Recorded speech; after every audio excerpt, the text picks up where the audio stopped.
Hi hello ನಮಸ್ಕಾರ. As usual this is yours Karthik. ಸ್ನೇಹಿತರೆ, ನಾನು ಕಾರ್ತಿಕ್ ಬಂದಿದ್ದೀನಿ. ಆ್ಯಸ್ ಯೂಶಲ್ ಆಗಿ ಇವತ್ತಿನ ವಿಷಯ ಏನಪ್ಪ ಅಂತ ಅಂದರೆ, ನನ್ನ ಕುಮಾರಸ್ವಾಮಿ, ನನ್ನ ಕುಮಾರಣ್ಣ, ನನ್ನ ಕುಮಾರ ಅವರು 2006ರಲ್ಲಿ ಮುಖ್ಯಮಂತ್ರಿ ಆಗಿದ್ರಲ್ಲ. ಅವಾಗೇನೋ 550 ಎಕರೆ ಮತ್ತು 1250 ಎಕರೆ ಲೂಟಿ ಮಾಡಿ ಬಿಸಾಕಿದ್ದಾರೆ. ಈಗ ಅದು ಬಂದಿದೆ, ಸಂಕಷ್ಟದ ಮೇಲೆ ಸಂಕಷ್ಟ.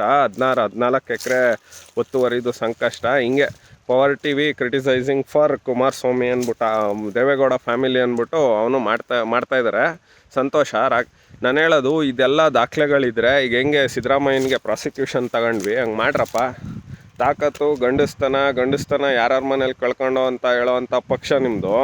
ಪಾಪ ಗಂಡಸ್ತನ ಇದ್ದಿದ್ದಕ್ಕೆ 63 ಕ್ಷೇತ್ರದಲ್ಲಿ, ಡೆಲ್ಲಿ ವಿಧಾನಸಭಾ ಕ್ಷೇತ್ರದಲ್ಲಿ ಠೇವಣಿನೇ ಸಿಕ್ಕಿಲ್ಲ. ಪಾಪ ಅಂಥ ಗಂಡಸ್ತನನ ದೆಹಲಿ ಜನ ನಿಮಗೆ ತೋರಿಸಿರೋ ಅಂಥ ಸಮಯದಲ್ಲಿ ನೀವು ಕುಮಾರಸ್ವಾಮಿ ಮೇಲಾಗಲಿ ಇನ್ನೊಬ್ಬರ ಮೇಲಾಗಲಿ ಈ ಥರ ಆಪಾದನೆ ಬಂದಿದೆ ಅಂದಾಗ ಮಾಡಿ ಇನ್ನೂ ಯಾಕೆ ಇಟ್ಕೊಂಡಿದ್ದೀರಾ? ನಿಮ್ಮ ಯೋಗ್ಯತೆಗೆ ಪ್ರಾಸಿಕ್ಯೂಷನ್ಗೆ ಅನುಮತಿ ತಗೊಳಕ್ಕಾಗಿಲ್ಲ, ಇನ್ನೂ ಮಾತಾಡ್ತೀರಾ ನೀವು. ಸುಳ್ಳು ಆರೋಪಗಳನ್ನ ಮಾಡ್ಕೊಂಡು ಸುಳ್ಳು ಇದು ಏನೋ ತಗೊಳ್ರಪ್ಪ. ಹಂಗೆ ಅಷ್ಟೆಲ್ಲ ಇದ್ದಿದ್ರೆ ಕುಮಾರಸ್ವಾಮಿನೇ 2 ಬಾರಿ ಮುಖ್ಯಮಂತ್ರಿ ಆದಾಗ 14 ಎಕರೆನ ನುಂಗಿ ನೀರು ಕುಡಿಯೋಕ್ಕಾಯ್ತಿರ್ಲಿಲ್ವಾ?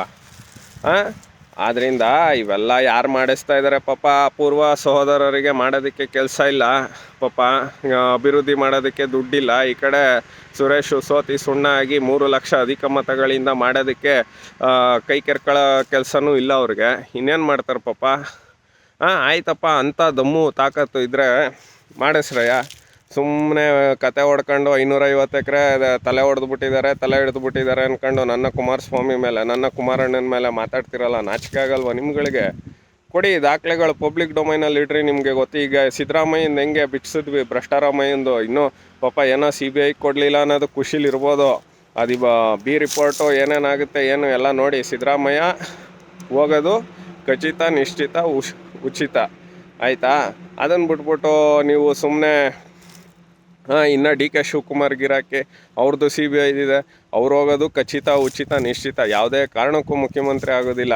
ಬರೆದು ಇಟ್ಕೊಬಿಡಿ. ಪಾಪ ಅಮಿತ್ ಶಾ ಮೆಸೇಜಿಂದ ಭಾಳ ಬೇಜಾರಾಗಿರ್ಬೇಕು. ಇನ್ನೊಂದು ವಿಷಯ ಹೇಳ್ತೀನಿ, ಅದು ಯಾರೋ ನಾನು ಭವಿಷ್ಯನೂ ನಂಬ್ತೀನಿ, ಭೂತಕಾಲನೂ ನಂಬ್ತೀನಿ, ವರ್ತಮಾನನೂ ನಂಬ್ತೀನಿ. ಭಗವಂತ ಇದ್ದಾನೆ. ಆದರೆ ಮನುಷ್ಯ ಹೇಳೋ ಭವಿಷ್ಯದ ಮೇಲೆ ನನಗೆ ನಂಬಿಕೆ ಇಲ್ಲ. ಕೆಲವ್ರು ಇದ್ದಾರೆ, ಈಗ ಶಿವಲಿಂಗ ಆಚಾರ್ಯರು ಅಂತ ಒಬ್ಬರು ಹೇಳ್ತಾ ಇರ್ತಾರೆ. ಅವರು ಕಾಲಜ್ಞಾನ ಇನ್ನೂ ಹುಡುಗನ ಥರ ಇದ್ದಾರೆ.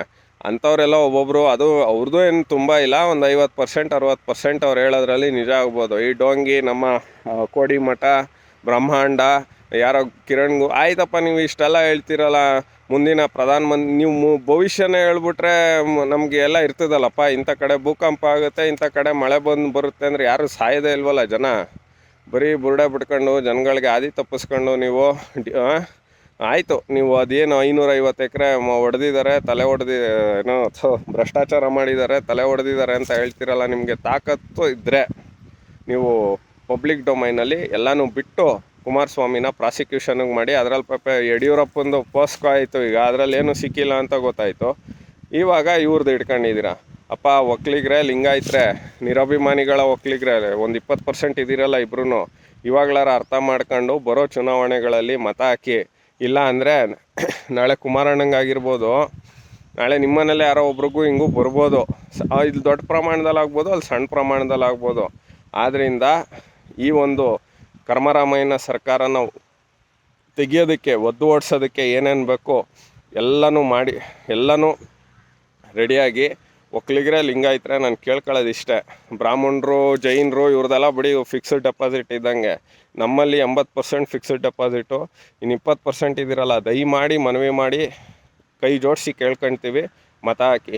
ನಮಸ್ಕಾರ ಸ್ನೇಹಿತರೆ, ಇದಾಗಿತ್ತು.